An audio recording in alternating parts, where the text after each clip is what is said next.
How to change network fee currency and Trust Wallet.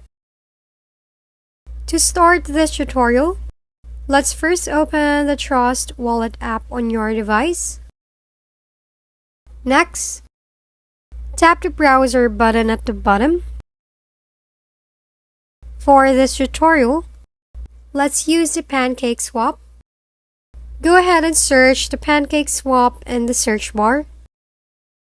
Next, connect your Trust Wallet account by tapping the Connect button at the top right.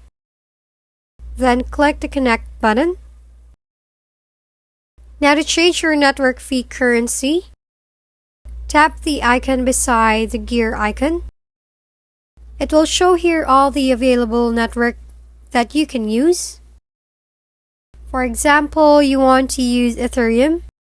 Simply tap on it. And that's basically how you can change the network fee currency.